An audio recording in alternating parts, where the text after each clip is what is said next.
ಭಾರತದ ಸಾಂಸ್ಕೃತಿಕ ಪಲ್ಲಟಕ್ಕೆ, ಸಾಂಸ್ಕೃತಿಕ ಅಧಪತನಕ್ಕೆ ಕಾರಣವಾದಂತಹ ಮೊಘಲ್ ದೊರೆಗಳು ಭಾರತದಲ್ಲಿ ರಾರಾಜಿಸ್ತಾ ಇದ್ದಂತಹ ಸಂದರ್ಭದಲ್ಲಿ ಈ ದೇಶದಲ್ಲಿ ಇದ್ದಂತಹ ಅನೇಕ ರಾಜ ಮಹಾರಾಜರುಗಳು ಹಿಂದೂ ರಾಜರಿಗೆ ಆಶ್ರಯವನ್ನ ಕೊಡುವುದಕ್ಕೆ ಯಾವುದೇ ರೀತಿಯ ಸಪೋರ್ಟ್ ಅನ್ನು ಮಾಡದೆ ಭಯ ಪಡ್ತಾ ಇದ್ರಾಯ್ತು. ನಾಳೆ ಎಲ್ಲಾದ್ರೂ ನಮ್ಮ ಮೇಲೆ ಮೊಘಲ್ ರಾಜ ದಾಳಿಯನ್ನ ಮಾಡಿದ್ರೆ ನನ್ನ ರಾಜ್ಯ ಹೋಗ್ತದೆ, ನನ್ನ ಆಸ್ತಿ ಹೋಗ್ತದೆ, ಅಂತಸ್ತು ಹೋಗ್ತದೆ, ಸಂಪತ್ತು ಹೋಗ್ತದೆ, ನನ್ನ ರಾಜಪಟ್ಟ ಹೋಗ್ತದೆ ಅಂತ.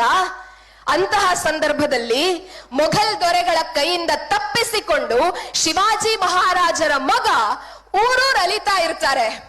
ರಕ್ಷಣೆಯನ್ನ ಕೊಡಿ, ಮತ್ತೊಂದು ಬಾರಿ ಹೈಂದವಿ ಸ್ವರಾಜ್ಯದ ನಿರ್ಮಾಣವನ್ನ ಮಾಡಬೇಕು, ನನ್ನ ದೇಶದವರಲ್ಲದೆ ಆಗಿರುವಂತಹ ಮೊಘಲರನ್ನ ಮತ್ತೆ ಭಾರತದಿಂದ ಹೊರಗಡೆ ಓಡಿಸಬೇಕು, ನನಗೊಂದು ಅವಕಾಶ ಕೊಡಿ, ನನಗೊಂದು ರಕ್ಷಣೆ ಕೊಡಿ, ಸೈನ್ಯವನ್ನ ಕಟ್ಟುವುದಕ್ಕೊಂದು ಸ್ಫೂರ್ತಿ ಕೊಡಿ, ಜಾಗೆ ಕೊಡಿ ಅಂತ ಹೇಳಿಕೊಂಡು ಅಕ್ಷರಶಃ ಈ ದೇಶದ ಪ್ರತಿ ಒಂದು ರಾಜನಲ್ಲಿಯೂ ಸಹ ಹೋಗಿ ಹೋಗಿ ಆಶ್ರಯಕ್ಕಾಗಿ ಬೇಡಿದ್ದ. ಯಾವ ರಾಜರು ಸಹ ಕೊಡ್ಲಿಲ್ಲ. ನಮ್ಮ ಕರ್ನಾಟಕದ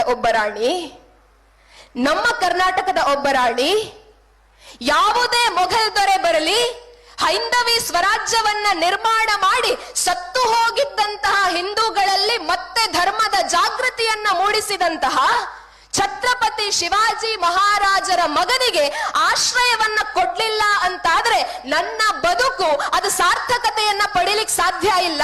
ಯುದ್ಧ ಆದರೆ ಯುದ್ಧ, ಸೋಲಾದರೆ ಸೋಲು, ಗೆಲುವಾದರೆ ಗೆಲುವು, ಮೊಘಲರ ವಿರುದ್ಧ ನಾನ್ ನಿಲ್ತೇನೆ ಅನ್ನುವಂತಹ ಪ್ರತಿಜ್ಞೆಯನ್ನ ಮಾಡ್ತಾಳೆ.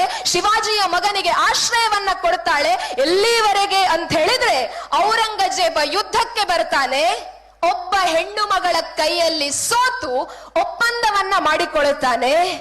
ಭಾರತೀಯ ರಾಜರುಗಳು ಯಾವ ಶಿವಾಜಿಯ ಮಗನಿಗೆ ಆಶ್ರಯವನ್ನ ಕೊಡ್ಲಿಲ್ವೋ ಅದೇ ಶಿವಾಜಿಯ ಮಗನಿಗೆ ಆಶ್ರಯವನ್ನ ಕೊಟ್ಟು ಔರಂಗಜೇಬನ ಸೈನ್ಯವನ್ನ ಸಮರ್ಥವಾಗಿ ಹಿನ್ನಡೆಸಿದಂತಹ ನನ್ನ ರಾಜ್ಯದ ಒಬ್ಬ ರಾಣಿ ಕೆಳದಿಯ ಚೆನ್ನಮ್ಮ ಯುದ್ಧ ಭೂಮಿಯಲ್ಲಿ ಮಹಾಲಕ್ಷ್ಮಿಯಾಗಿ ಕ್ಷಮೆಯನ್ನ ಕೊಡ್ಲಿಲ್ಲ. ಪಾರ್ವತಿಯಾಗಿ ತಾಯಿ ಪ್ರೀತಿಯನ್ನ ಎದುರಿನ ಸೈನಿಕರಿಗೆ ಉಣಬಡಿಸಲಿಲ್ಲ.